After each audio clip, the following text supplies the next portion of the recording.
find my strength.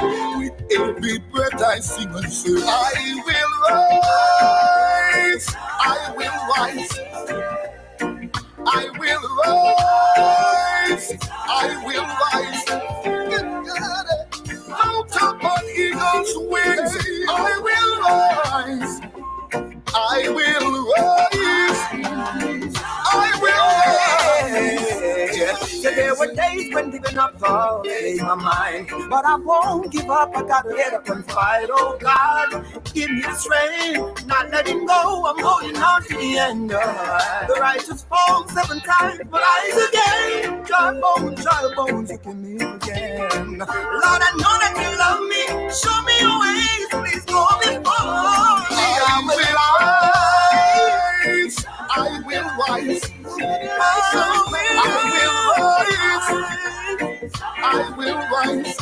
Mount up on eagle's wings, I will rise, I will rise, I will rise, I will rise, I will rise, Mount up on eagle's wings, I will rise, I will rise, mount up on eagle's wings, I will rise. My change has come, he called me friend. My season of overflow, my God is saying, Lord, you renewed my mind, you transformed my life. Lord, the chains are broken, and I will rise. I will rise, For me to the I will rise, Mount up on eagle's wings, I will rise, mount up on eagle's wings, I will rise, I will rise, Come to the I will rise, Mount up, I will rise, mount up on mount up on eagle's wings, I will rise, Mount up on eagle's wings. Indeed. Welcome, everybody. It is another Saturday evening, and it is a good evening for a lot of people wherever you are. If you're joining us from a different time zone, good morning, good afternoon, good night, good evening, wherever you are. I've changed my location just for today. I am coming to you live out of New York. New York. I'm telling you. Listen, man, New York, you all need to do better with all these snow and everything over here, you know. Mm-mm. No, sir. It's not normal in a New York. And I had a great day, by the way, everybody. I I I had this on my bucket list to do, where I wanted to shovel snow. 'Cause, we come from Georgia. We now have them kind of something down in Georgia, and when it's snow, I want a little bit. But man, snow is almost covered me, man, in New York. Yeah, man. And I shoveled snow all evening, and I was just having fun. I was trying to feel my ears one of the time, and I couldn't feel my ears. I started to ask myself the question, do I even have a ears? Man, it is terrible, terrible. So good evening. Thank you so much. All right. I want to say welcome to my brother, Hugh Osborne. My passion, good evening to you. Good evening, Millicent Loftus. Good evening, Sharon Faulkner. Good evening, Maxine Jenkley. Good evening. Maxine, I never talk to the snow over here, though. Yeah, man. Talk to the snow over here, man. Them snow are not normal at all. But we're having a good time. We're having a good time, and we're getting work done. Before I introduce our guest, I want to remind you that the Floodgates album launch and Embrace the Promise book tour is coming up. In fact, we are also here on that business in New York. Tomorrow, we're going to be going down to the Elam Restoration Church of God. We're going to be stopping by. We're going to also be stopping by Pastor Leslie over there in Brooklyn as well. Prodigal Son, myself, Pastor Kelly, Minister Kimika. Hopefully we'll be joined by Judith Gale and Brother John. We're just going to be having a good time. All right. So we're promoting and we are telling of God's love at the same time. All right. So do remember February 11th, 12th, and 13th is the big day. Also, Embrace the Promise. If you have not yet done so, it's online, it's available. There are a number of ways you can purchase. You can order from 770-873-7625. You can also visit our website at www.drkj.org. That's www.drkj.org. You can order books there. You can order CDs there, USBs there, whatever you need. You can get it. You can also check Amazon.com for Embrace the Promise, and you can also check Barnes and Noble. Let us welcome our guests. I want to say welcome to Mrs. Waite, Mrs. Nicole Reed Waite. Welcome. Are you missing me? Okay. You're muted. Oh, hi. I see that you're missing me. You changed your location. Yeah. I miss you too. Also, want to say, by the way, how's the weather down there? It's cold. Really? And you're not in New York? Yeah, it's cold. Wow. Want to say welcome to Dr. Shane Mark Tull, our clinical psychotherapist. Dr. Tull, how are you, sir? I'm doing well. I am also in New York. You know what? I saw that you were in New York. I did. I Yeah. am. How was your trip in Jamaica? By the way, we're going to be talking a little bit about your book. Great. It was wonderful. I really had a good time. Very well received, and I enjoyed the beach while I was there. One day, but it was okay. I didn't know you could swim. I can. Good to have you back, Doc. Good to have you back. Thank you. Also, want to say welcome to John Lasley. Brother John, how are you? All right, Brother John, you're muted. Sorry.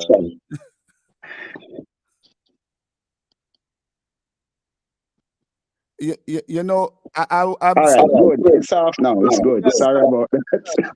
I'm well, thank you. Bless God. Good to see you, man. Good to see you.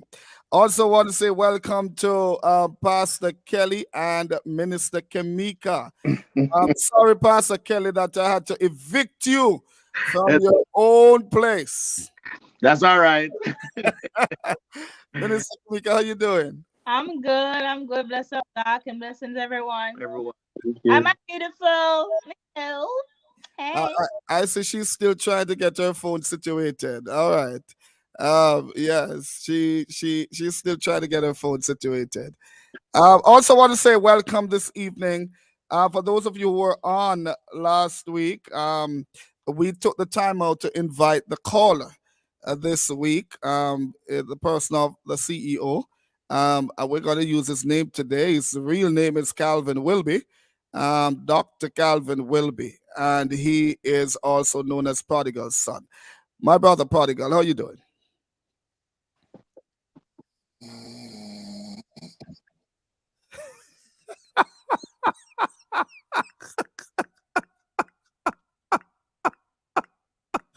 Yeah.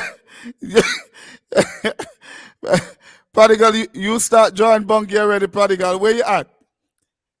Where are you, Prodigal? All right, we're gonna wait for Mr. Prodigal to open his eyes. He fell asleep.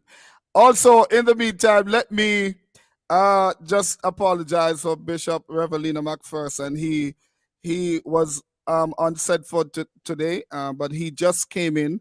he had some work doing today, and he just came in, so he would not be in time to catch a program. However, he'll be joining us next week. Also, next week we're going to be joined again by Dr. Dunbar, Carla Dunbar. All right. I'm seeing that we're having quite a bit of distraction on the line. I'm noticing that Mrs. Waite is trying to get her phone sorted out. Pastor Kelly's missing. Prodigal son is sleeping. So there is quite a number of distraction on the line today. But anyway, the show goes on. All right. So why not let us do this while we get everybody situated? Let's play. I may say, oh, Lord, ow, ow, ow. I may say, oh, Lord, ow, ow, ow. Why? Lord have mercy. I stumble through the hours, yeah, with tears in my eyes. I know my storm's not over, but my battles will be won. I've been this place before, yeah. This is my threshing floor. My shame may be battered, but I know my alcohol. Yeah, getting weary, journey so long, but I'ma hold on, I'ma hold strong. Use my faith to move the mountain. Pray till something happens. I am not leaving, till you bless me, Lord. I am not leaving, till you bless me, Lord. I'm after your heart, not your hands, Lord. I'm available for your blood. You can use me for your glory.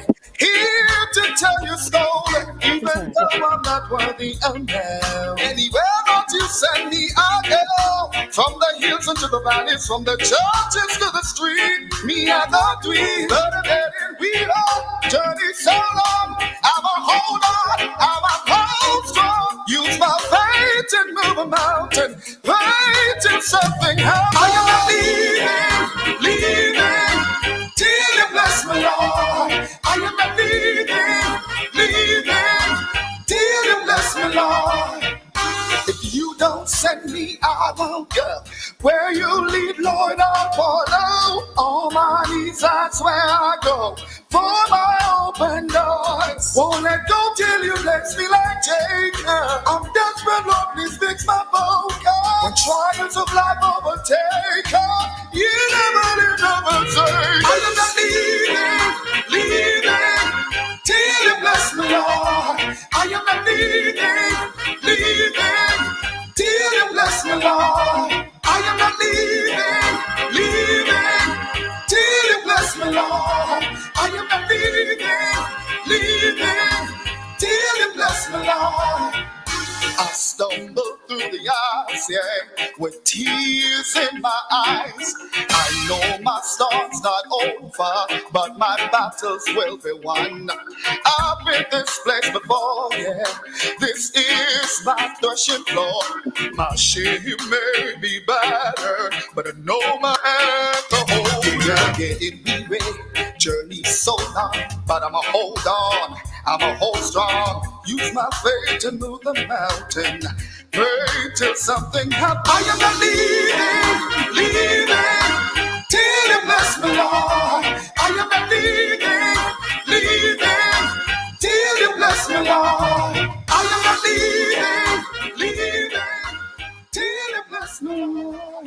I am not Welcome back. Indeed, I am not leaving until you bless me, Lord. If you're just joining us, welcome. This is our relationship talk, and it is sexual matters. Sexual matters. This evening, we're going to be continuing with sexual frustration in the marital bedroom. Sexual frustration in the marital bedroom. All right. All right. There we have the CEO. All right. He is fully awoke. He is now awoken, has awoken. Dr. Tull, let me ask a question. We're actually going to be talking about sexual frustration in the marital bedroom, and you've been out for a few weeks on your book tour. And from all indication, you were having a grand time. I saw you meeting some powerful people in Jamaica and also in the United States. So again, congratulations to you, Thank sir. you. Thank you, Congratulations. sir. Now, let me ask a question, Doc. In your practice as a clinical psychotherapist, have you ever come across an individual that doesn't have an interest in sex? Yeah, Really? Tell us yeah. about. But I think also you have to look at the reason that that person may lose interest or not have interest in sex. And in the research, it shows that it goes back to a childhood trauma that they experienced. So most people that are not very involved in sex, if you go back to their childhood, that's where it originates from. There's a school of thought that we're all recovering from a childhood trauma. That is very correct. So it really, the goal is to help the person and the couple to deal with that trauma, and how do you encourage them to learn intimacy, because it's not really sex itself, the activity is the fear of intimacy that people hold on to, and they're unable to express that in a loving, safe environment. What are some of the things that would have happened to them in their childhood? For example, because we're trying to get a little bit specific, leading up to frustration in a Mhm. sexual frustration in the bedroom, and what might be some of the reasons that cause one partner to perhaps frustrate the other partner in the bedroom. What are some of the reasons that you see that happening, with persons in the past? Most times it's been my experience that it's been sexual molestation, rape, other if you think of a 13-year-old exploring themselves, and the parent caught them and tell them, oh, this is horrible, you're going to hell, blah blah blah. That really impacts how someone look at their sexual behavior and their sexuality. So we so think of a 13-year-old boy being admonished by a mother, a aunt, a grandmother, saying, oh, what you're doing is wrong, it's nasty, you're going to go to hell. That really has a psychological impact on that young man, and it will definitely be expressed in how he navigates relationships and how he engages in those relationships or does not engage in those relationships. So you're saying that as a result of that, a Mhm. man, for example, Or woman. okay, that can lead them to create an atmosphere of frustration in the bedroom. Well, I don't think it leads them to create an atmosphere of frustration. What happens? They're not they're not willing to participate in what happens in the bedroom, and it's not that they don't want to. It's because of experiencing that trauma, they are unable to allow themselves or give themselves that permission to enjoy that intimacy that is rightfully healthy. Minister Kimika, Doc just made mention of one of the reasons that may lead a woman to sexually frustrate her husband in the bedroom if that person was being molested. You have shared your story on a number of occasions, so I'm feeling very comfortable in asking you the question: do you agree with what Doc just says? Yes or no? And if you do agree, how did you overcome your fears if you agree with him? Yes, I do agree, because being molested and then rape, it messed up my mind. It messed up my mind when it comes to sex relationship, and it was kind of hard for me. And when I met my husband, it was he was sexually frustrated in the beginning of our marriage, because I was still going through that trauma, because I was single for 7 years, and I was like, okay, I'm fine. I don't need no sex. I don't need anything. But being married, I realized that there were still issues there, I was so angry because of what happened to me. So when I met him, and we used to do some stuff to me, I'm like, and I used to have flashbacks. I have Mhm. flashbacks of when I was raped, of when I was molested. And I Mhm. said to him, babe, I can't believe I just remember when I was molested. And he's like, you did? I said, yes, I did. I'm like, oh, I don't want to do certain things. So it kind of let me not wanting to try certain things in the beginning of my mind, because I was like, why do I have to do this? I was forced to do it in the beginning of my life. So why do I have to do this now? And then, we talk about it. After we talk about, we started doing stuff, and I prayed to God, and I said, God, I need you to help me, because only you know how I feel inside. Only you know how I feel when he touched me, like, because I want to enjoy my husband. I don't want him to be frustrated. I don't want to be frustrated too because of what I've been through. It's not fair that I put stuff on him that I've been through in the past. It's not right. So I have to, like, go through the process of dealing with when he touched me. Like, it's not my abuser that's touching me. It is my husband that's touching me. So I have to reprogram my mind to accept my husband kiss, my husband touch, my husband everything. This is everything. Like, everything, I gotta reprogram my mind, because I was just frustrated at sex. I didn't want it. But then he showed me that I can enjoy it. I can be free. I can do what I want to do. It's not forcing me, like my abuser, my raper forcing me. It's not taking place. It's my husband. I could just submit myself, and I could do whatever, and he could do whatever to me, and it's good. It's not bad. So I have to tell myself it's good, and that's how I get over it. And God help me too. You have no idea right now the amount of person that you're helping, even by sharing your story right now. It's a very powerful piece you just gave us just now. I see Doctor was agreeing with everything you were Yeah. saying, the way you were articulating it, the way you were putting it.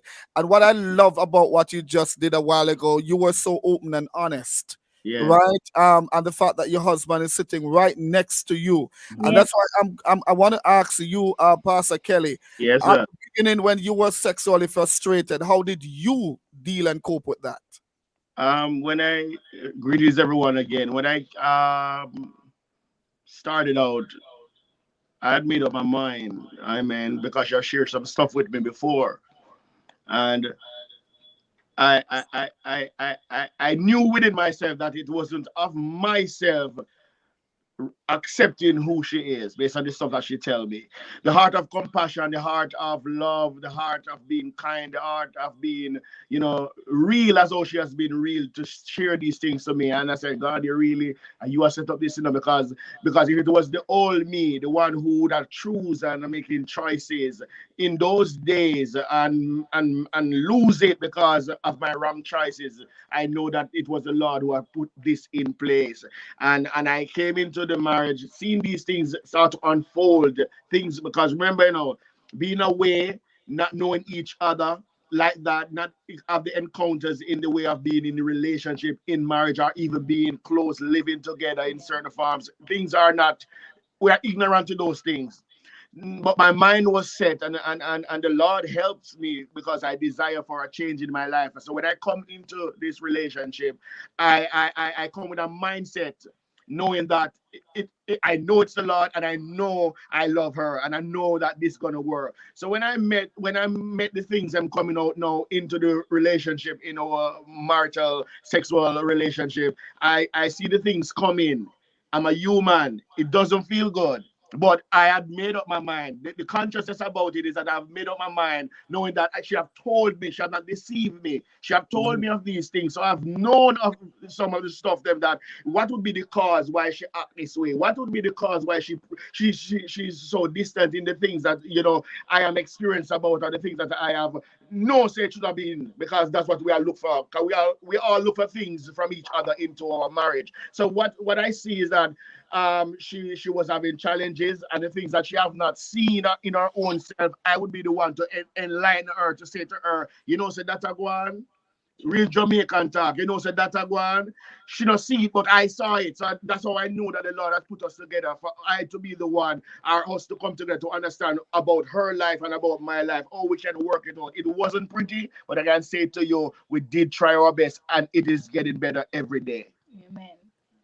Yeah, all we can say there is to God be the glory. Amen. Some of the things that I hear coming out of your story, Pastor Kelly and Minister Kimika, is, you both were open with each other. So, Minister, you gave him, you laid it on the table, Yes. and you said, "This is a situation. Yeah. This is where I'm at. Can you handle this?"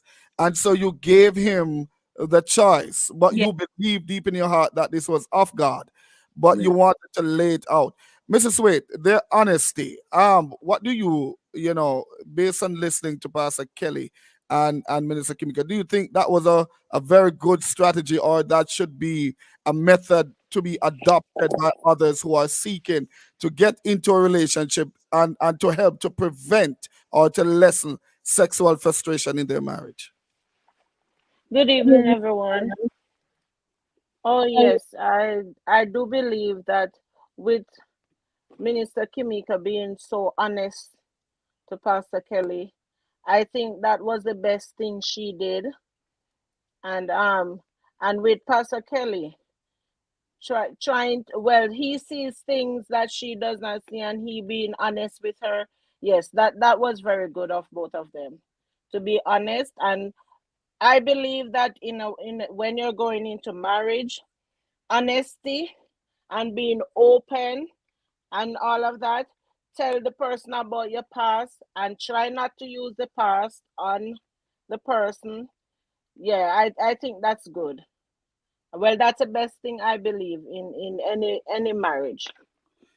Brother John, lastly, do you think that you should really tell your spouse before you get into marriage everything of your past?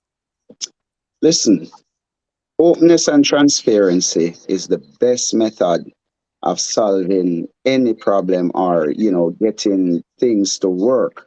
Now, you said everything and anything.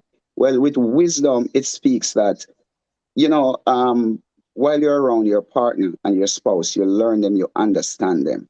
So you can be careful in saying any and everything, but there are things that you cannot withhold and you should not withhold. I admire Pastor Kelly and Minister Kamika because being so transparent and so open, and like you said before, this is helping a lot of people because the truth about it is that people go into marriage and people hide because of pride. They are hiding things. Nobody want to come out and say, you know what? This is what I have experienced before. This was my past. Now we are together. You're gonna have to understand my past in order for us to understand where we're going together in the future. And people need to have those understandings. We need to take off the mask out of the marriage, out of the bedroom.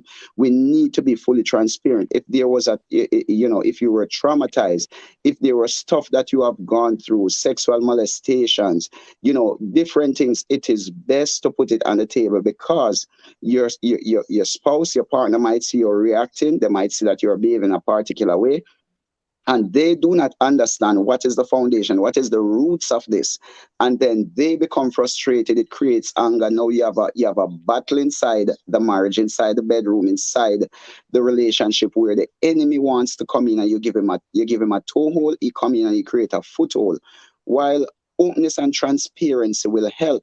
Because if both persons are coming in and they're coming in into love, then we should not be judgmental, but we should be honest in trying to develop each other. So if you realize that I had a weakness, I had a problem before, and I come to you and tell you about my problem and my weakness, verse in the frame of being delivered, then it is for you to help and support me. Watch when you see if it look like I'm falling short and I'm falling weak. Don't judge me for it. Don't criticize me, but build me up. Tell me, hon, just like Pastor Kelly said, I see that you're veering here or you're veering there, and you have to be watchful. People have different things. If I'm a man who like to go out in the street, and when I'm out there, I see a woman with a nice figure, and it's a distraction for me because when I see a woman with a nice figure, my head is always turning. If I have a wife that I am transparent and can say, babes, when I go outside in the street, I see all them big bottoms and my head is turning. Help me and pray about it. You know what my wife can do? If we are out in the street and she see that my head is turned, she can nudge me and say, you know what, babes, it's time we get over this thing right now. This thing should not have hold of you. Instead of it creating a fight inside there because I told you that was my weakness. You watch me, you see I made a mistake. Now you start to condemn me, you start to fight me about it. We need to be able to support and build each other through our weaknesses. Transparency is necessary because when you see actions, things that are being done, and you understand where it's coming from, it helps you to bring healing to the and restoration to the relationship. Mr. CEO, do you think it is really possible to be fully transparent when you're getting into a relationship? Let's say the woman has been with 40 men and she's going to this man who has probably never been to a woman before. He grew up in the church all his life. Do you think she's going to be fully transparent or should really be transparent? Or do you think there are just some things you say let sleeping dogs lie? What's your take on it? Good evening, everybody. Personally, I think that time is very time is a factor in that. Most people really want to be open, really want to be transparent. They should be open, should be transparent, but also wisdom is very, very important in doing so, because you don't want to tell someone everything and at the end of the day they can't handle everything at the time. So I would say gently break it to them, tell them some things. You will understand the things they can deal with and what they can't deal with. But over a time, you should be transparent with your partner. But I would not advise, if you're not sure that you're gonna tell a man who is a goody two-shoe church youth, no know nothing about road, and you tell him, boy, you know me used to dance go-go, and then you lose your husband because of lack of wisdom. Be wise enough to say, I have some things, I have some past, I want to share it. And I would advise that some of the times, if some things are so deep or you think they might be harmful or whichever word you want to use, some people can't deal with it readily. I would advise that you get professionals involved. So you'd get your clinical psychologist, you'd get your counselor, and you say, listen, I want to say something to you, but I want to break it to you this way. And then you can talk to your counselor. Then your counselor will know how to coach and coerce that conversation, that at the end of the day, your spouse will see you not in a negative way, but will even embrace you more.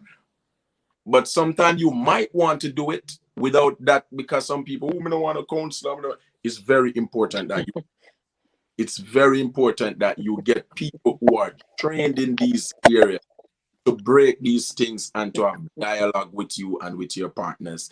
And if your partner is willing to go counseling and you can break it that way, I would advise that way rather than you just talking to them and them can't accept that in them natural. Me a man, me I got there with one lady, and she was a stripper.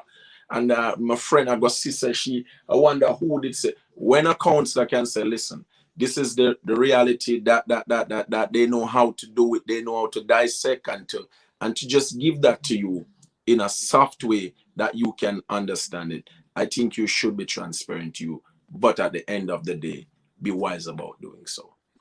Dr. Tull, I was going to come to you, but let me ask this question to John, for John to respond, and then I'm going to come back to you.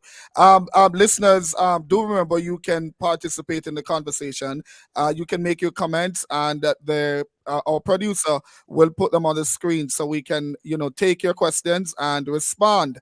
Now, John, I imagine this question, or I want to think or believe that this question came as a result of a statement you made earlier on. Now, why not marry someone that you like to look at rather than out there having your head turned when you see a look good person? By the way, before you answer, John, Even in this question, you realize that the thinking of a man is totally different from the thinking of a woman. All right. Do remember, we're talking about frustration in the bedroom. What are some of the things that can lead up to any one of the party being frustrated in the bedroom? Now, John, based on this question, why not marry someone that you like to look at? Does that really suffice? Can that suffice the entire marriage?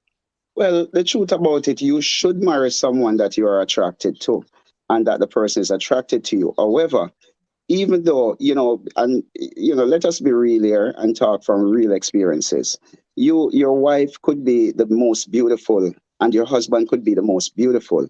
If there are things, and especially if you come in, whether it's physical attribute or whether the person, it's from a mental standpoint that you might see or hear something from, if that's an attraction to you, then it can pull attraction, whether or not you love your spouse. However, the pulling of the attraction is not the problem. It's how you handle the attraction. Because most men, if I can make that blanket statement, we are visual. And for Jamaicans, we like to see a woman we call it a Coca-Cola bottle shape. And, we like to see a nice shape. And even though, yes, you're not going to do anything with it, it's natural you pass somebody and they have a nice figure and your head might twitch. You know what I'm saying?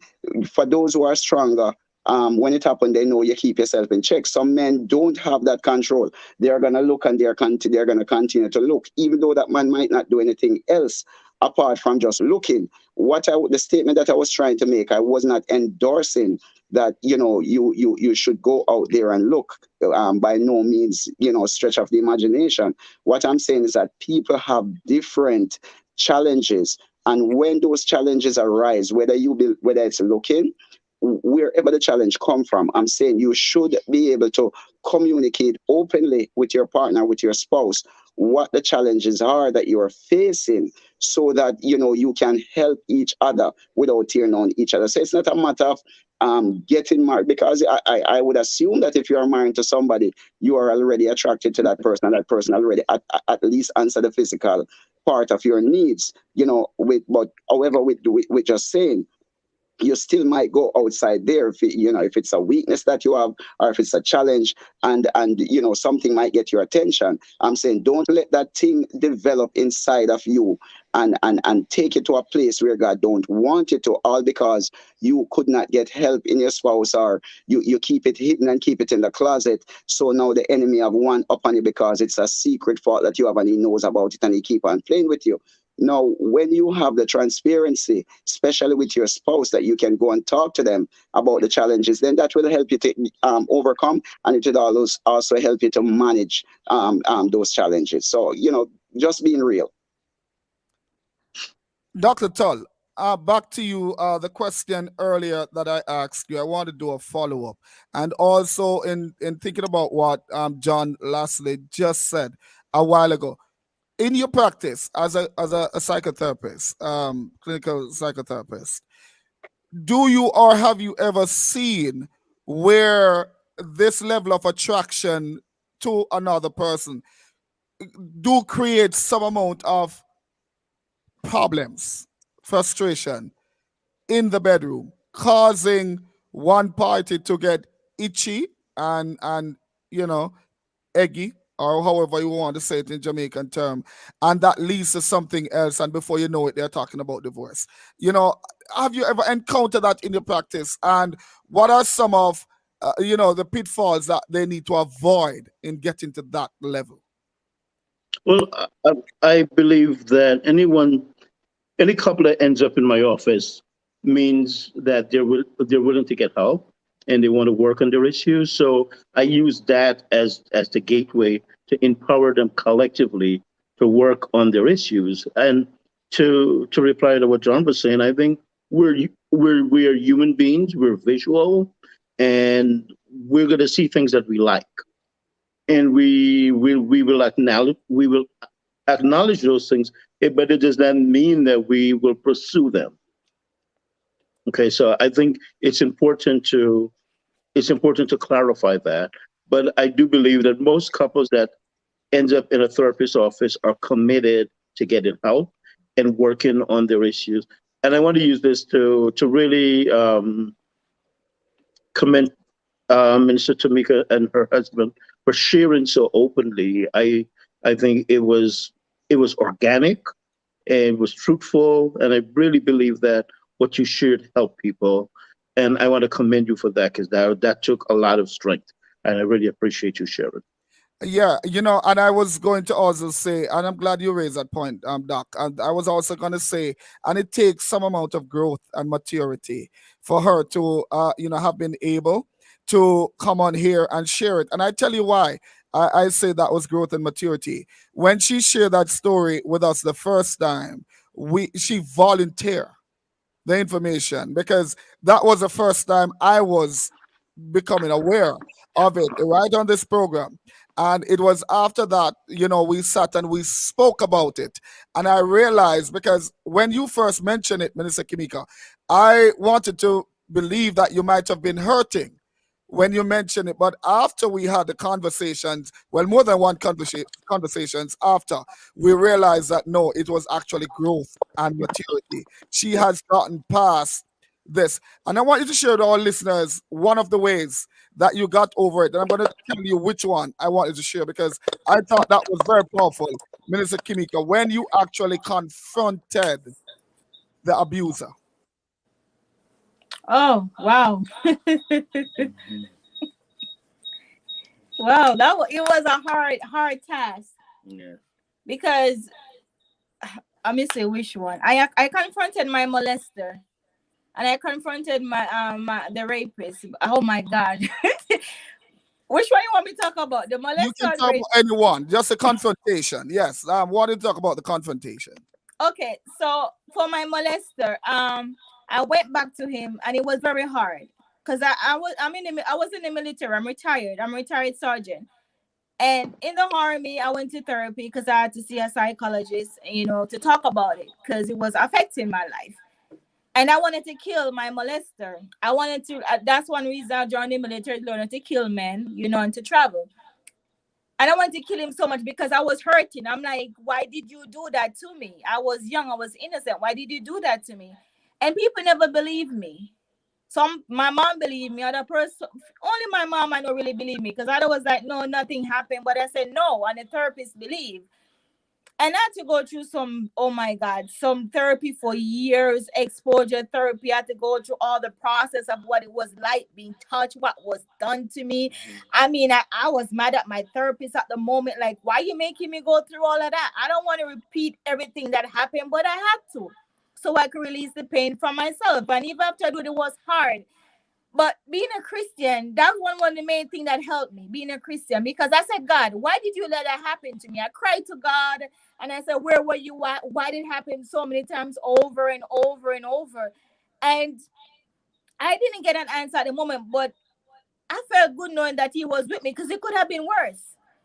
So many things could have happened to me when my molester was doing what he was doing to me.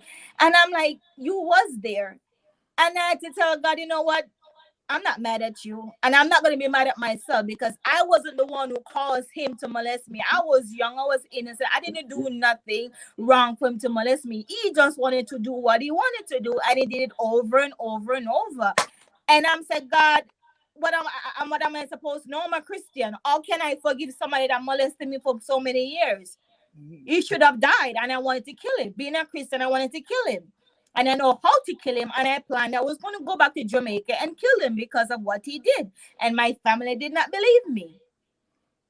And I told my therapist, and she said, we got to get over it and all of that. I went to the process. I said, I don't care. I still want to kill him because I'm hurt inside. And one day, I went to a family's house over here, not knowing that my molester came to America and was at a family's house, because he's my family that molested me. And when I went to the family's house and I knocked the door, he was the one that opened the door. And when he opened the door, I looked at him. And when I looked at him, I stood there and I looked. And all I felt in my heart was just love for him. I said, where did this come from? How can I love somebody that molested me for so many years and I wanted to kill? How can I love somebody? And I said, wow, this must be God in me. God really changed me. Yes. And I had many dreams of him, and he came to me in my dream and he was saying he was sorry for what he did. And I said, I'm going to go to Jamaica and I'm going to record him. Me and my husband, we went to St. Thomas, that's where I'm from. And I was looking for him. The first time I went, I was so afraid to approach him. But the second time we went back, I said, babe, I'm going to do it. And I saw him and I called him. And he thought I was going to give him money. Right?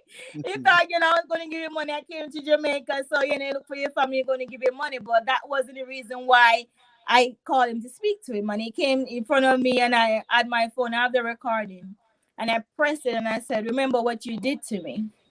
Yeah, but thank you, Father, for delivering me. Thank you, Lord Jesus, for helping me, God, because it wasn't easy. Yes. And I stood there and I said, remember what you did to me. And he said, huh? I said, remember the times that you touched me and you did what you did to me in the bathroom. And he said, yes. I said, did you do it to anybody else? And he said, no. Thank you for your strength, God. Yes. I said, did you do it to anybody else? And he said, no. And I said, don't do it to nobody else. I forgive you for what you have done to me. And he said, he couldn't even speak.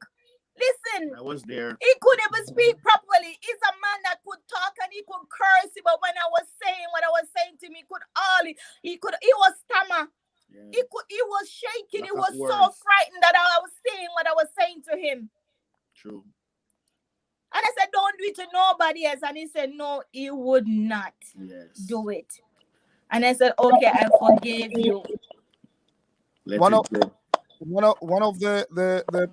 powerful part of that, Pastor Kelly, you had chimed in and said that you were there. I was. Yeah. How did you feel when you saw your wife confronting her molester in your presence?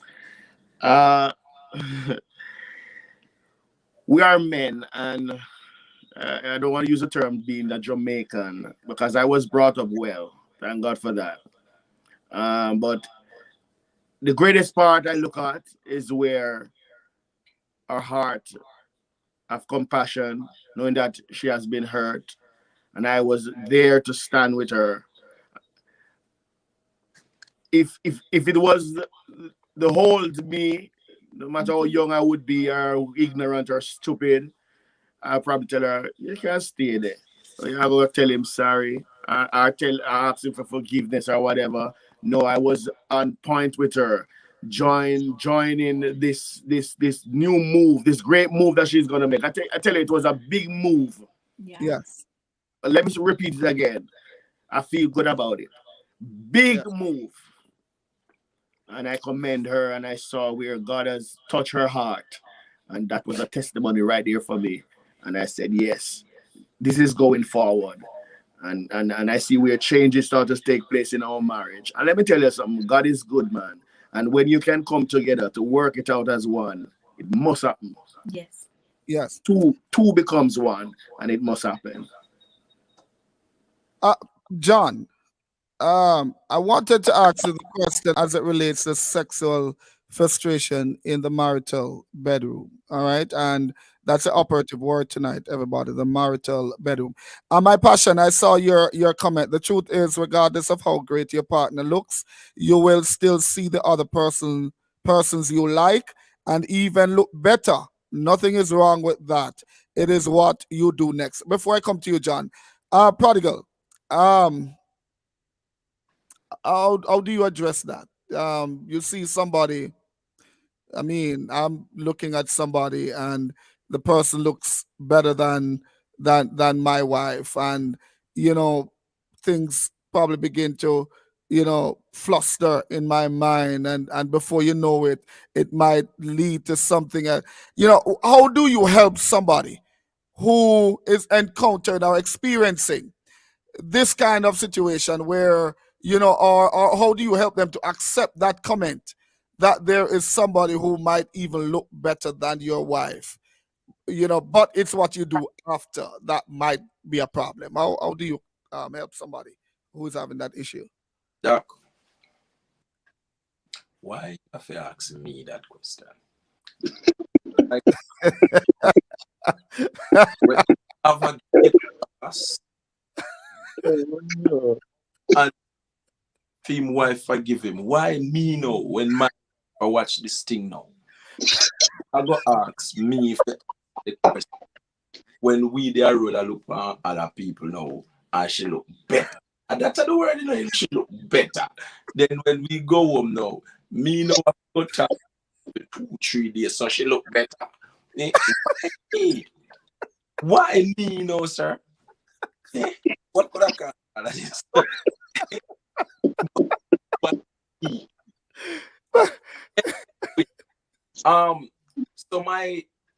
one of my mentor. Now, listeners, this is a joke section where me I go with now, so not take it. One of my mentor said to me one time, say, Calvin, avoid the second look. I say, yes, sir. And him says, so you see, when I go on the road now, I just take one long look.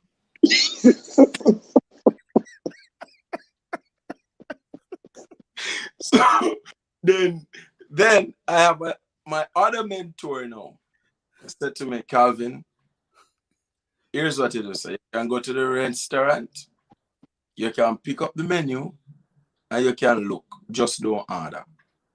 All right? So look, but not order. The reality is, especially men, I know women look, but we men sometimes we're so naive, we not even know them a look.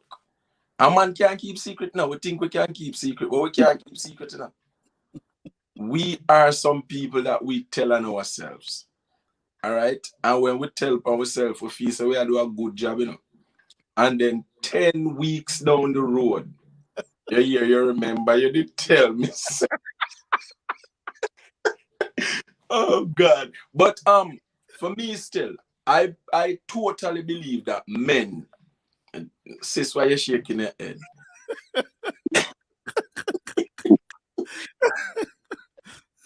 Doc, am I talking the truth, sir? No, Yes, no, sir. I mean, no, you are. Yes. Okay. You are. Agree with me. It's true. No, we will go out there and we'll see a lady. And the truth is, if we want to be honest with ourselves as men, sometimes we look out and just look sick. It's like it's just a natural reflex. You see her and you look, and there is no attachment. You don't in your mind. It's not like you try to undress anybody or you try to, I want to be with that person. You just look and say, oh, she look good, eh? Or her clothes look good, or whatever you think that make you turn your head. But you can't try explain that to your wife.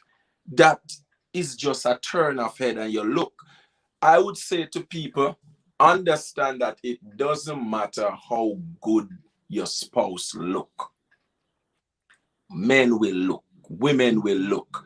At the end of the day is what you do after. And it will take maturity, and it will take some level of one of the things. One of my mentor in the past, God rest his soul, Dr. Miles Monroe said, the way your partner behave or conduct is herself, because he was speaking in a men's conference, is a result of what you as the man does to your wife. The job that you put in your wife, the way she answer you, check how you did talk to her. Check how you mold her, because the scripture tell you it's your duty to nurture your wife. So if we can be open enough for her to understand that, look, baby, me look, but not mean nothing. And now we're going to deal with the wife in a way that her esteem is fully intact. Because if you don't treat her a certain way and she have a low self-esteem, you looking, that's where the big issue will come in. One of the greatest challenge there, and I'm glad you raised that point, Calvin.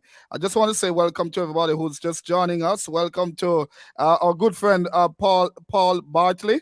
Welcome to Mr. Praise. Welcome Salian. Welcome, welcome, welcome, Sadlin.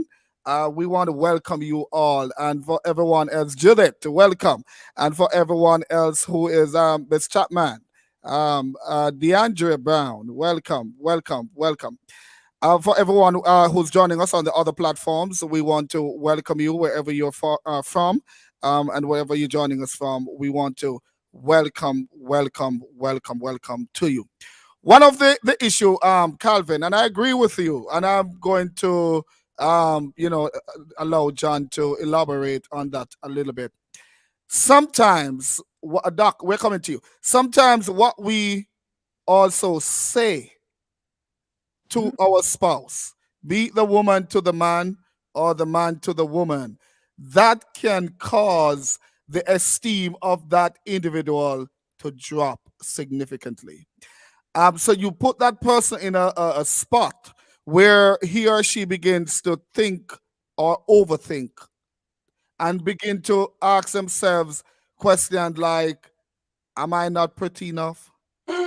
Am I, you know, am I satisfying him in bed? Am I satisfying her in bed? Some things that you say even during the act of intercourse, during the act of intercourse, that you have to be so careful, because that can be a big turn off. And then it leads to this amount of frustration in the marriage. And then before you know it, you are talking and contemplating about divorce. And you are overlooking the real cause of why or how did we get here. You know how? Because maybe when you were intercoursing, ah, who God knows you made a mistake and called somebody else's name. My God Almighty. When you was married, How could you do that? And so that alone causes some frustration. I know of a couple that it happened to, well, they're divorced today because of that, by the way. It was a woman who ended up calling the sideman's name during the act. And immediately the husband's erection fell. And when it fell, he wanted to have a conversation about it, and then she was trying to give him some story. I was the one who dealt with that case. He was trying to give him some story. But when you check it out, it was also a friend of the husband. The man was a friend of the husband, and everything bursts out in the end, and they end up getting a divorce, and and all of that.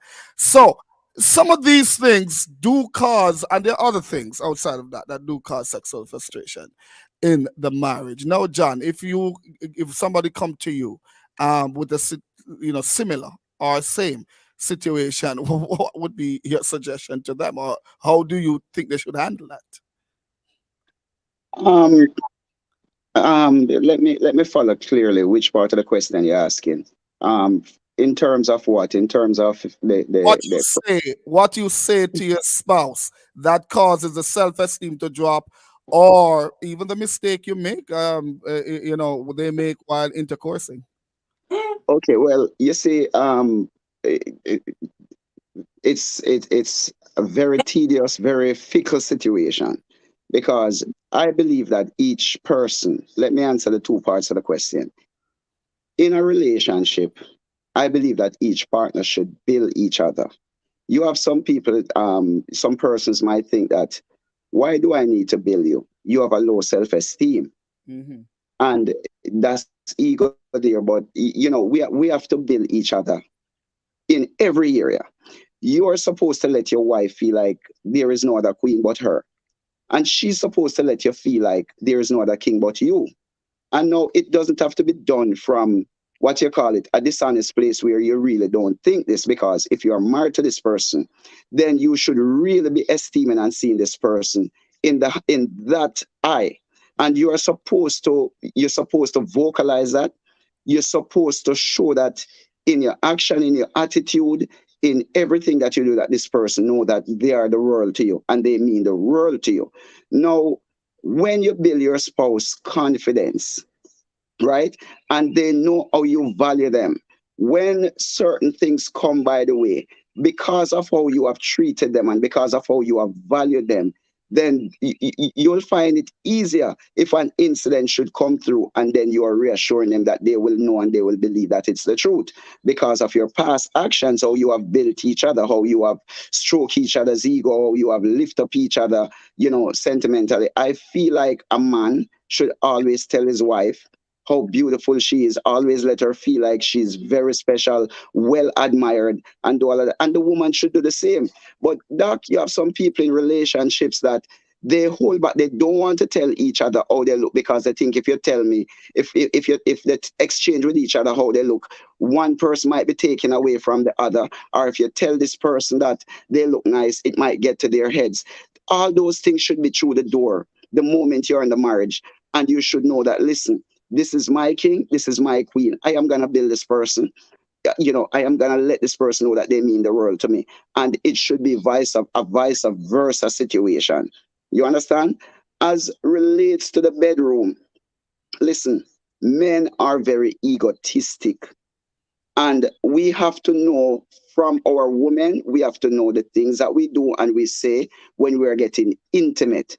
We should not be getting into the moment of intimacy. And when we are getting into the moment of intimacy, we are in the bedroom and we're getting intimate, then, you're going to draw something that goes against the man's ego. You understand? If you're expecting to get full performance, or you're expecting that your man should feel like the lion that he should be, right? You have to prep him. You have to give him that confidence. You have to say things to stroke the ego, and it will even result in better performance. Now, for the men, women are different. Love making for a woman start before you get into the bedroom. So you need to engage that woman, or the sentimental, the affectionate, the sexual side of her even before you get into the bedroom. If you're talking about getting into physical intercourse, during the day you might be planning to go home and get intimate with your wife. The things that she like, whether you're going to engage her in a conversation, whether you're going to go home and you're going to take care of some chores in the house that she would normally be doing, appeals to her very much. Whether you're going to sit down and just listen to her conversation, whether you're going to leave her a note or you're going to just call and say, babes, I'm just checking in on you because my mind ran on you. Did you eat today? Little things that show you care. So when you get inside that place of the bedroom, then it will take it to a whole different level. People have to understand the words that they say, especially women to men, because men will lose if we go into the place of erection. If they're in the bedroom and words come that attack your libido, that will go down and you will feel like your man is even impotent if you don't build him up. You can cause that libido to fall and it will never rise for you. You understand me? We have to know the words, the things that we say to each other. We have to understand each other. We have to know how to build each other and to take us to the level and the place that we should take each other to. Dr. Toll, do you believe, and Paul Bartley saying temptation is not a sin. It is when you yield, you get in trouble. Avoid temptation if you can. Richard White is saying that's where communication comes in. And these are very, very key point, listeners. Dr. Toll, based on what John says a while ago, that the woman should tell the man, oh yeah, baby, you're doing such a great job, man. When you hit me that side, man, I feel heaven coming down on earth. Let's say that's not true at all. Not go so. You understand? Should the woman be deceiving the man in that way, or should they really talk about whatever issue they're having and go get some help? But I think that's an opportunity for growth for the couple, because if one person is not being satisfied and they're able to communicate that in a loving, healing way, it's not taking away anything. It's really that person believe that their spouse can be better and can do better, and they're invested in that in the other half. So I don't think that if one person's need is not being met, they should not talk about it. I think the way you address it should be imperative, but it should definitely be coached in a manner of support and love. Like, baby, I love you, but this is something we need to talk about. I'm not experiencing what I was experiencing before, and just have that conversation, because as we get older, our libido changes, menopause happens, life happens. So our performance is net. Your performance at 25 is not going to be your performance at 50, and Uh, I think we know that. I see Mr. CEO raising his hands. Yes, sir. Me, teacher. Yeah. So, question to Dr. Tull. what would you say to a couple? Mhm. Because a lot of times people say that people are unequally yoked Mhm. based on the fact that one's a Christian, one's not a Christian. And we have a whole topic on that we're going to be talking about, unequally yoked in the bedroom. Yeah. Is it that, what about a person that, for instance, you have a female, I'm going to just use that, a female, that her love amount, portion, is a gallon. But her husband, at best, is only a quart. And he's pouring a quart in a gallon. How can he ever fill that gap? And does that make that person less competent in giving 100% of his 100%? And it's really that he's giving 100% or she's giving 100%, but that other person is they're just not at the same level. How do you speak to that? I think it's really about being honest, because if you love someone, you want the best from them and for them. And in most cases, my experience has been that the woman has always been more tolerant of that. Because a woman would think if her husband is given a quarter and that's the best quarter he has, to her it's a gallon. And she may be very resolute and very comfortable with that. But that has to happen in communication. They have to communicate about, my needs are not being met. What can we do different? And maybe sometimes it's just a different perspective, a different position, different conversations, a different environment. Because I think we have to start looking at love and sex in this conventional way. Sometimes we just have to think out the box and be creative. But it really comes down to communication, honest communication, and supportive communication. So you're saying if you can't go 1 quart, if you can't go a gallon, and you only have 1 quart in one way, Brother John, you can make up that quart with something else? Of course, yeah. You But be creative. something else, it's wrong. Say again. If they can communicate and they can compromise on. Couple in a bedroom. Mhm. Man is having sex, intercourse. Mhm. He's giving 100%, but his wife is not all that satisfied, or the husband is not all that satisfied. What can they do to make up? Have a conversation about it. Ask, what else can we do to make each other comfortable, to make each other happy? Maybe they need to go, instead of being in the bedroom, they need to go to the basement. Something. Yeah. Be creative, think outside the box, because sometimes we just allow ourselves to be stuck. And as we get older and we're more mature, we get more confident in ourselves. We have to start thinking of different ways. Lovemaking doesn't happen in the bedroom. Lovemaking can happen that you looking at your wife from across the room, at a conference, at the party. That could be lovemaking. It's not just the physicality of it. It's the message and the energy that you communicate from across the room. Minister Tamika, help me out here. I know Paul Bartley made a Paul Bartley made a comment. I'll keep that comment up, Mr. Producer. We're going to come to that comment in a little while. I'm going to be calling to Mrs. Waite in a little while with that. But Paul Bartley said something very key. And he said most wives use how they dress to go to bed to communicate how they feel. Men should be sensitive to the hints.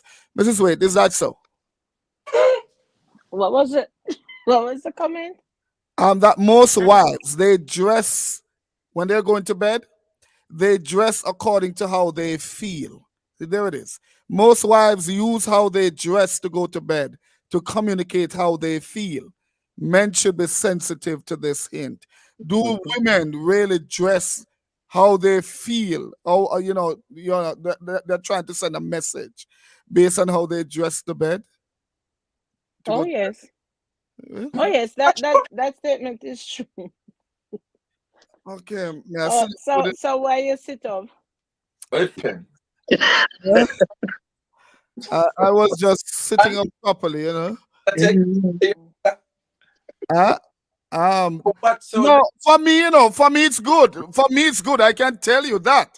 So Right. that's why I want to make sure that she agrees because glory. Come on, somebody. no, so what when Jesus help me now. You know what I mean? Freddie, go on. When Go ahead. when pastor said, when your wife put on certain things, it a come from Babylon. So when my wife put on a look of something now, you know what I say? And me now, then at the studio I go on with myself. And I see she just walk and come in the studio and just stand up. Take the hint, brother. Take the hint. She just have one little something. But pastor said them put on one little something that them are all that. So No, they're not. what if me said, Well, it's best you have a harlot for yourself. you're right, 90. Mrs. Wade says best you have a harlot for yourself. So that harlot is your harlot only. So Mrs. Wade is saying that. Laughing about it, but on the real, True. Dr. Waite, you have stood in the pulpit for years in the capacity of a pastor, right? Most of us here are people of faith and we have that understanding of the scripture.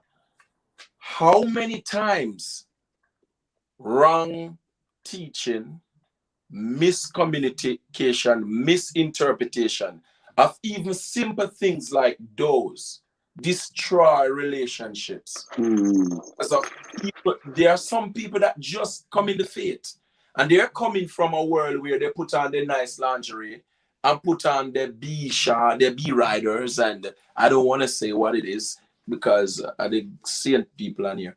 And so they come and they want to look that way for their spouse in the bedroom. But because of the message that has been preached to them, that if you look this way, if you're one pastor say if the lipstick too red and bright, you got hell and stuff like that. No, here's a brother saying, take that hint. Most of us might know that already. And here's a woman of God who is saying, yes, it is so. But then me in a studio, I make music and I boom, boom, boom all night. And then me see my wife come in her lingerie because stand up in the studio. And I say, well, this lady bother me for man.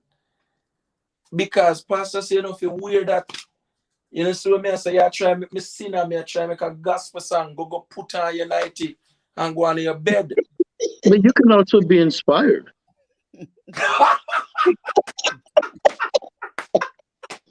My one-liner. Doc, you're funny. You see, but on the real though, John, you get where I'm coming from, bro? 100%. So I'm just saying stuff like this and program like this. I commend you, Dr. KJ, for even having the courage to speak about these things and come on here with a a topic, a show like this, putting a platform on a platform, because the reality is that a lot of marriages, and I know I will get the flack for this, a lot of marriages are under pressure, severe pressure, Christian marriages, not because men are cheating, not because women are cheating, but because of men of God who are standing in the pulpit and teaching wrong things to Christian wives, and they go home and cause problems, or Christian husband cause problems in the relationship. But also, you and your wife could also engage and discuss scripture and what works for both of you. Because, the marriage bed is sacred. It's your wife. She's in your room. What's wrong with that? Yeah, but that's not what Prodigal is saying, though, Doc. What he's saying, okay, let's leave that to the church folks like myself and Pastor Kelly and John and Mrs. Waite and Minister Kimik and Paul Bartley and the others who are, so religious and preach gospel and blow gospel. What he is saying is that there are preachers. I understand. That your wife, especially the wives, will listen to those preachers more than they will listen to you, their husband, in the bedroom. So if the preacher tell them, don't give your husband no back shot now run, because pastor says so. So it is wrong. And so what he is saying is that these pastors need to stop indoctrinating the congregant or the sheep, because they really have no backative. There's no proof. There's no law. There is nothing to substantiate or to even agree with what they're teaching. So they're teaching from their own opinion. And I see this happening all the time as well, listeners, where the preacher's life is boring as hell. And I don't even know if hell is boring, because I will put fire going down there. But the preacher's life is so boring that he's trying to make your life a living hell in your bedroom. They need to cut that out. Find a new church. Then you can't tell people to find a new church, my brother. They're not going to do it. But we as leaders, we as preachers, we need to understand that we have an awesome task. And we have to be careful with how we carry the mantle. We need to be open and frank. We need to teach and preach the gospel. I see preachers, so-called preachers, preaching what is not in the Bible, preaching their own opinion, and they get themselves in trouble. And they're in trouble because you are using the pulpit for the wrong reasons. And because we do this, then we create all kinds of mess on ourselves. And then we get up and say we are fighting spiritual warfare. It is no spiritual warfare, it's your own stupidity that you're fighting. We need to call it what it is. So I get myself in the mess. And then I turn around talking about the whole world coming against me, and that's demons. It's not demon. We got ourselves there. And so we need to get a hold of ourselves, blame ourselves, even forgive ourselves, and seek the forgiveness of the others that we've offended and move on. Amen. We need to do that. Yes. And this is the same issue why we're having so much problems in our bedrooms. And thanks for saying what you said earlier, Prodigal, because when I just started this program, me get one whole heap of bashing. It's like what I was doing was so sinful. It was so sinful because I am not supposed to be talking about sex. I must preach the Bible, tell them Jesus loves them. Let me tell you, everybody on Facebook is doing that. Everybody on social media is preaching. Everybody a prophet nowadays. Everybody an evangelist. Everybody a pastor. Everybody has a title. But yet we neglect the bedroom, and people are crying out. The same people that we're trying to reach in the church are the Yeah, same that people is who are their having these Goliath. problems in their bedroom and they're afraid to talk about it. They are listening. They might not come on here and say anything, but they are listening. And a number of people have gotten in touch with me and they're telling me your program is being so helpful to myself and my spouse. Thank you very much. You know, Yeah. so I'm gonna keep it going because this program is a sexual program in the context of marriage. That's what we talk about. We substantiate some of at least what we're saying from the Bible. We will substantiate it with the Bible. We have different minds, we have different professions, we have different opinions, we have different beliefs, and we group everybody come on together. The listeners participate, and we try to get information. We try to tell you where you can find it, and they will even call you out if you come on here talking foolishness. Those listeners will call you out, right? Because if you can't prove it, they are going to call you out. All right? But that's what the program is all about. We talk sex on this program in the confines of marriage. Now, Mrs. Sweet, no idea says when it comes it comes with maturity. I think we're talking about what John says, looking at somebody's phone is giving us some problems there. We're hearing it is yeah, somewhat yes. I think that the listener is referring to what John says about looking at somebody. And so the listener is saying it comes with maturity. You know, and she even went on to say she will see somebody and say that person is attractive to her husband, and the husband would see somebody and says that person is attractive. They said nothing is wrong when you look. Is actually what you do if you do anything. You know, you think that's safe to do? For a husband to say, "Oh, baby, look at that girl. Damn, that girl is fiery." You know, woo, yeah. And then the wife looks at another man, same time, and say, "Oh my God, look at those muscles.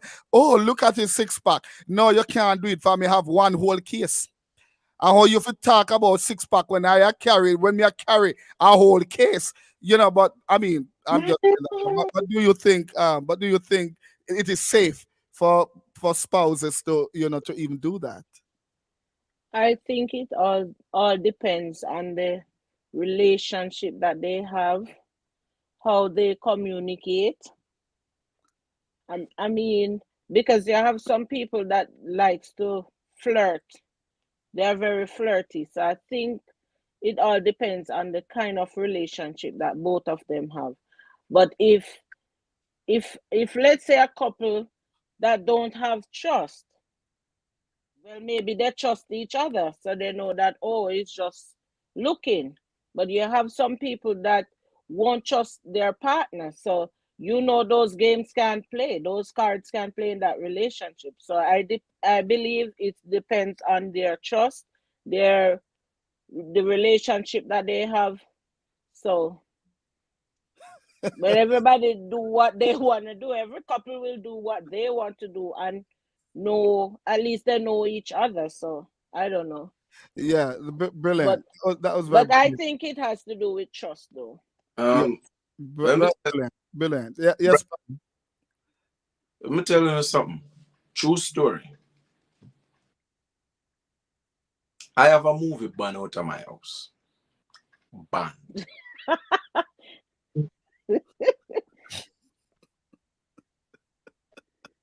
Well, I am banned from seeing Kenny Rogers.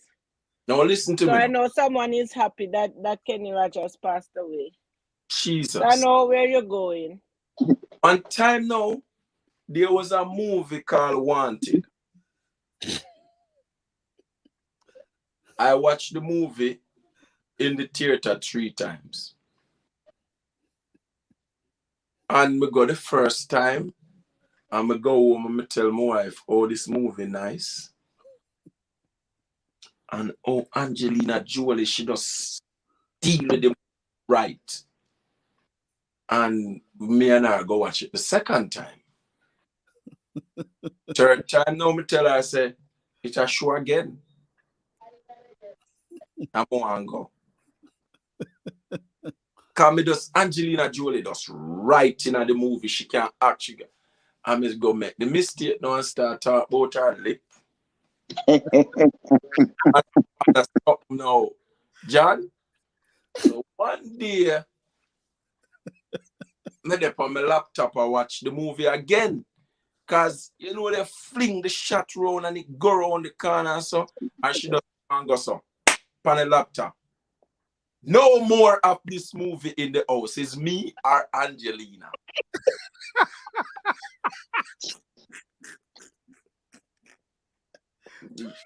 Yeah. Me choose she. So Good man. you see that I tell you look, but nobody start describe nothing. No tell her which part you did like and why you look and all them night. You look, but save some of the details. Not necessary. And a liar, it's not necessary because it can go the wrong way. I know such person, right? That remain nameless, sister. That the man don't even like here. Reverend Jane, got a picture.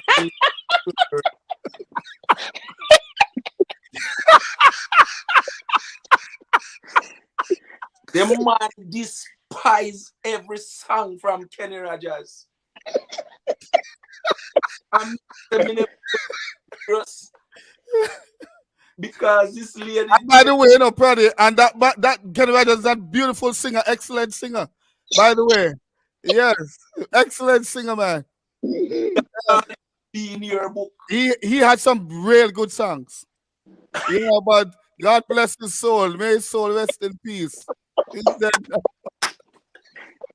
My what I know, me as a brother, a black man. Yeah, me as a black man, we're supposed to be cheering on this president as a black president. Yeah. One day, me not hear my wife now. Go talk about this man sexy, I play basketball, vote Republican.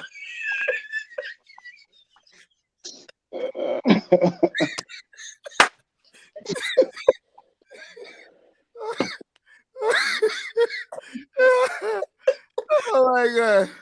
No, me say, after me rate this man so much, you know. And, all right, now talk truth, gentlemen. Your wife ever say something about one meal yet? She don't mean nothing about she say it to you there, you know. And you're vexed. And you just stay so. And you don't want to go on like you hurt, you know. Well, me don't see me lose. More lose next.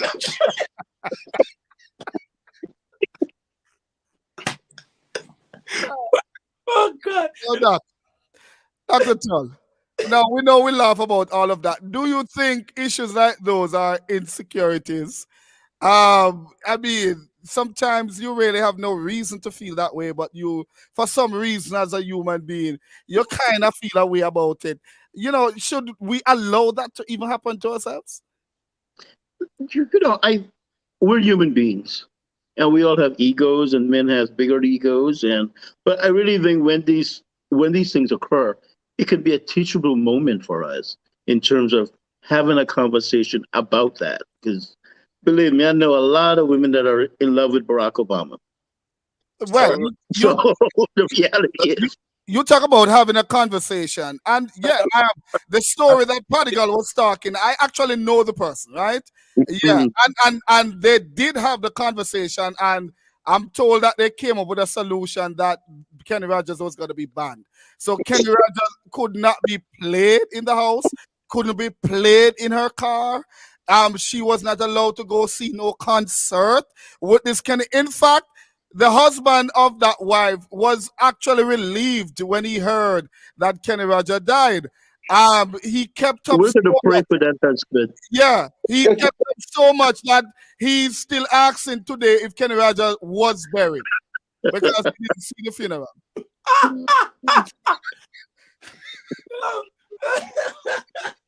Welcome to human relationships.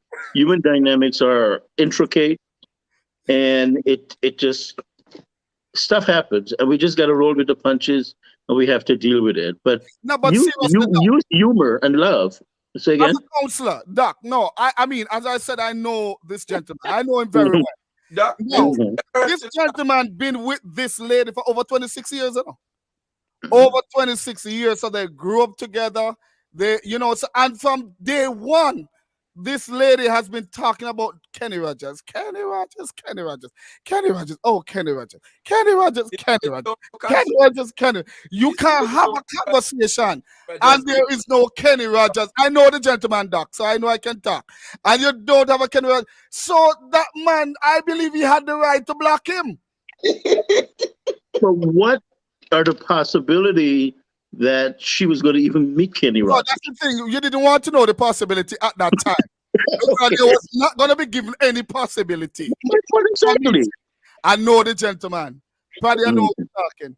I Yeah. know. Yes. Yes. You- I know him. You could send him to me as a referral. I I'll will. help him out. Yes, I will. yes, I'll definitely give you. I'll let him give you a call. Cool. I will. So what now? When I go and problem starts, I call out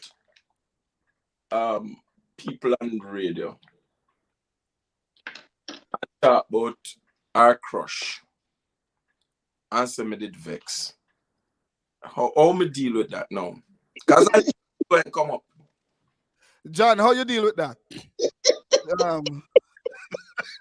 Well, Freddie, you put out the problem and now you look the solution.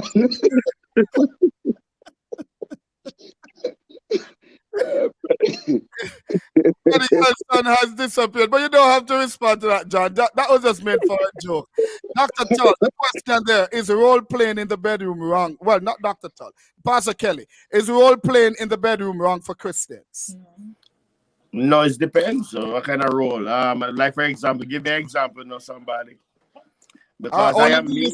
Only the listener probably can tell you what he means. I am me. I'm not setting up myself, but I am me. And if I want to go hide and seek and act like I am a police and I say, stick it up.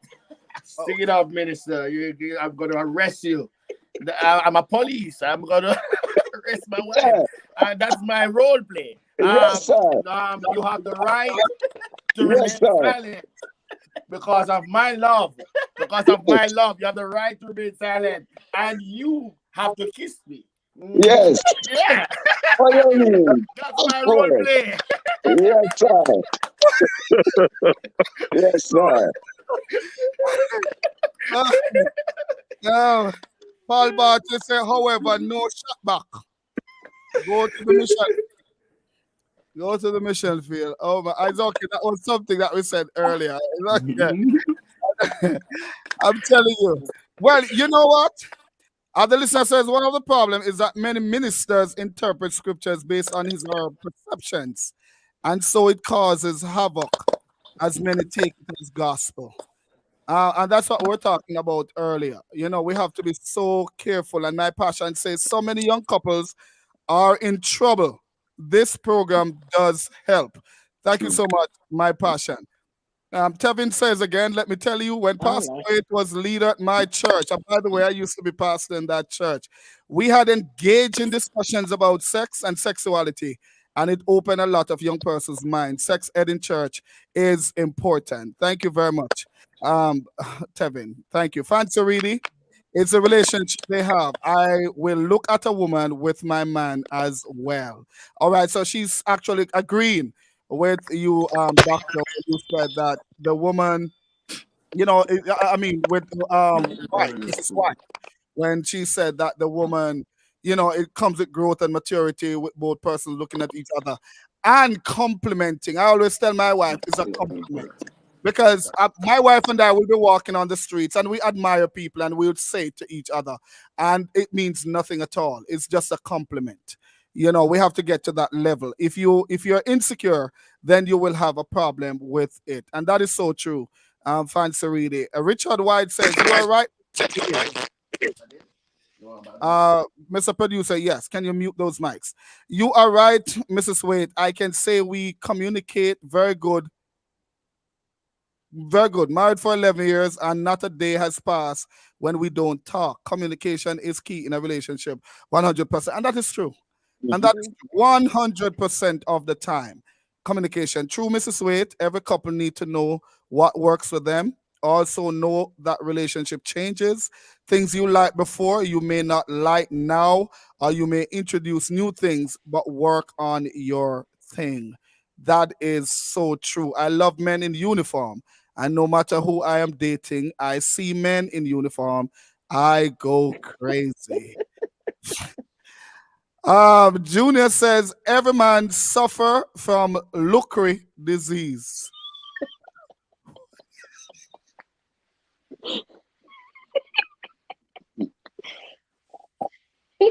Sorry. I'm sorry. That's a good way to put it. Lucre disease. What I mean is every man look. Oh my God. Lucre disease. You can't say you didn't learn anything. Once you begin to look, it's lucre disease. In the age where cybersex is so accessible, we cannot ignore extreme affection shared about public figure. And it is true. Yeah, it is true. That's why you're a public figure. I mean, they come at you in all different kinds of way. I'm just reading the comments now. We're going to be wrapping up, and next week we're going to be having another riveting talk. Richard White says, my wife likes singers, but I can't hold a note to save my life. But guess what? I make she sing sweet sounds of glory. Amen. Amen. Nadia. And I bet you Nadia is Richard's wife. I bet you. My husband loves Halle Berry. I don't think he even knows where to find her. So she's not a threat. How about that? He loves Batman and Robin. Oh my God. My husband loves Celine Dion. Nadia, like you, I know he don't know where to find her. Listen, we have some listeners. They are crazy. They are crazy. Also, find couples as young people you can link up together with. It helps go, and that's very key, you know. Yeah, find and to be honest, guys, I mean, I'm away from my wife, and I'll make this public because she knows that when I come to New York, we do that.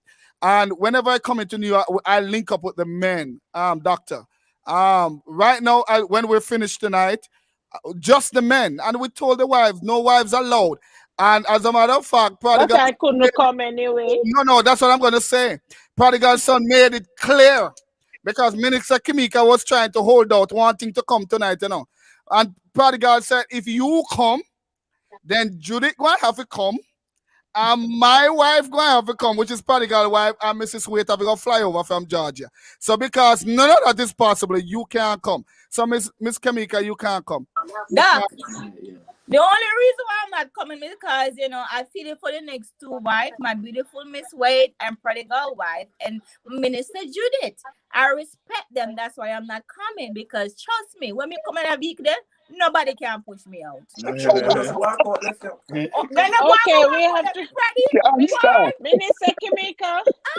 Minister Kimika, we're going to plan a ladies' night, and none of them coming. Please do my No, ladies. listen, We're gonna do it back today. hold on, John. Please.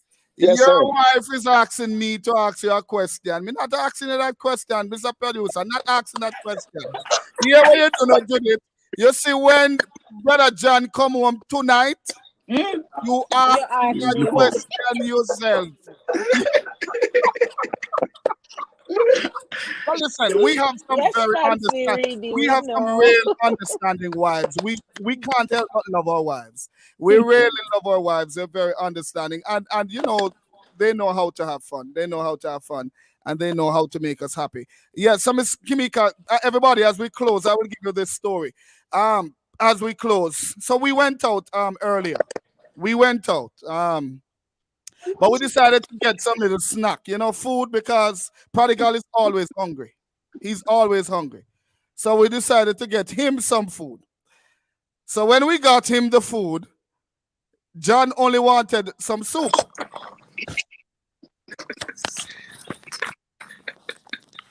Thank you very much, Mr. You see why I love my producer, man? Thank you very much, Mr. Producer. Block them out, Mr. Producer. Block them out. No. Yes. Huh? We ask, Yeah, because we go. yeah, because you know me a old fridge. No. Listeners. So Prodigal was hungry. Prodigal was hungry. So John, being the studious person he is, wanted to leave some space. I say my wife and look for me, my wife and look for me, so I'm talking fast. John, being the studious person he is, just wanted a little soup because he have to leave space for Judith food. All right? Now, Pastor Kelly didn't know how to call his wife and tell her, honey, I'm going out tonight, but you can't come. You know why I'm saying when we reach down there, sir? I wonder if she change the lock. Honey, you're there too far. You can't change the lock for me right now. I must when me come home, you change the lock. Just leave a key at the garage so me can come in. But we're going out a little more, you know. We're gonna enjoy the snow. We're gonna You see, as friend, you don't need any meaning. Thank you. With a friend like you, I don't need no enemy. Bridget, you see me just attack, so this lady said, oh, Barack sexy and play basketball. And she knew me there on the radio and call the phone. Me have to left the phone and come down here so can join in. No, we left from how long? Your wife there, we are Atlanta, you know, brother. My wife there 10 minutes round the road, you know. We left there from how long they all boat round the world and drive up and down. I drive up and down. We never shovel no snow. Judith, we go everywhere. We go all about the place. Me alone now sleep on the couch. We go all about the place, the whole way. Right? Go buy food, we go shopping, we go all about, we buy jewelry, we do all kind of something for ourselves. Jewelry. Yes. And then now, me not tell nobody why if you look for nothing, you know. Cause I never buy nothing for nobody. No buy for myself. Oh, buy jewelry. Good, you think me I keep nothing for nobody again, me not keep nothing. After we done buy everything for ourselves, now the lady are listening to the show. And you are going to talk, so we're going out. We go today already and we are going later. Set up. She don't know, so we go to this lady knows, so we have a radio show now. And we're coming home. And we're coming home after me and we go out now. Now you are going to say we go out already, then we are going to go out again. You see you? Listen, sometimes, Dr. Tom, thank you so much. And sometimes, you know, we can have a little fun. That is like, yo, what did they say? Thank you very much, Dr. Tom. Thank you so much. Good night, guys. Prodigal is an eater. That all depends on what you mean by passion still, but it's okay. What we are going to leave that for Bishop Evelina next week. What was that about? Say that again. Prodigal son is an eater. My passion, no, said that a lie. So. No. A food we are talking about. She knows said me at the least of all of us, maybe John now realize that John and one of them brother there too. Like me, we just drink one soup and wait for the space. We not talk nothing about we not talk nothing about we friend them. When this man drink, how much you in drink last night? We got that 3 and 4 shrimp roll. My sister Nikki can attest that they lying on me. Listen, guys. The other thing, we'll leave that for you next time. My wife. Listen, everybody. Next week we're going to be having another riveting talk. We're going to be having Dr. Carla Dokar next week, and also Dr. Sharifa will be joining us next week. All right. Come back for another riveting discussion. Thank you so much for joining us. Thanks for the laugh, guys.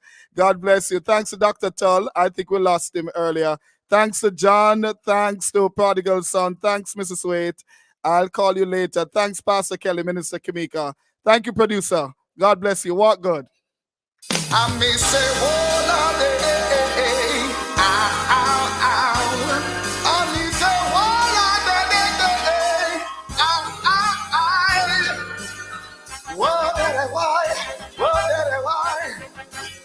Lord have mercy. I stumble through the aisles, yeah, with tears in my eyes. I know my storm's not over, but my battles will be won. I've been this place before, yeah. This is my threshing floor. My shame may be battered, but I know my alcohol. Yeah, it be red, journey so long, but I'ma hold on. I'ma hold strong. Use my faith to move the mountain. Pray till something happens. I am not leaving, till you bless me, Lord. I am not leaving, till you bless me, Lord. I'm after your heart, not your hands, Lord. I'm available for your blood. You can use me for your glory. Here to tell your story, even though I'm not worthy of now. Anywhere that you send me, I go. From the hills into the valleys, from the churches to the street. Me and the dream, but then we are journey so long. I'm a hold on, I'm a hold strong. Use my faith and move a mountain. Pray till something happens. I am leaving, till you bless me, Lord. I am not leaving, till you bless me, Lord. If you don't send me, I won't go. Where you lead, Lord, I'll follow. On my knees, that's where I go. For my open doors. Won't let go till you bless me like Jacob. I'm desperate, Lord, please fix my focus. When trials of life overtake us, you